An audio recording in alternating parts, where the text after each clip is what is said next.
Dance காம்படிஷனுக்கு Gopi வந்து உட்கார்ந்துருக்காரு. கோபி திரும்பி பாக்குறாரு. அப்ப ஜெனியும் பாக்யாவும் வர்றாங்க, வந்து உட்கார்றாங்க. எழில சொல்றாரு பாக்யா கிட்ட, எல்லாரும் சூப்பரா டான்ஸ் ஆடுறாங்கம்மா. அந்த மேடையில இனியாவை கூப்பிடுறாங்க. அவங்களும் வந்து டான்ஸ் ஆடுறாங்க.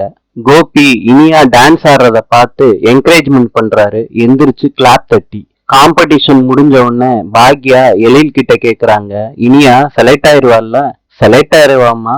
மேடையில கிரேஸ்ஃபுல்லா ஆடின இனியா பேரை அனௌன்ஸ்மெண்ட் பண்றாங்க. இனியா வர்றாங்க மேடைக்கு. கோபி எந்திரிச்சு கை தட்டுறாரு. ஏன் பொண்ணுன்னு பக்கத்துல இருக்கவங்க கிட்ட எல்லாம் சொல்றாரு. மேடையிலேயே இனியாவை பாராட்டுறாங்க. மேடையில இருந்து இனியா கீழே இறங்கி வந்த உடனே டாடின்னு கோபியை கட்டி பிடிச்சுக்கிறாங்க. பாக்யாவோட குடும்பம் கோபியையும் இனியாவையும் பாக்குறாங்க. அப்ப செலியன் சொல்றாங்க, நாங்க ஏதாவது ஜெயிக்கும் போது அந்த கிரெடிட்டை எடுத்துக்கிறது கோபிக்கு கைவந்த கலையாச்சேன்னு பாக்யா கிட்ட சொல்றாங்க. இன்று கொலம்பியாவின் நாணயம் பிசோ. நாளை சந்திப்போம்.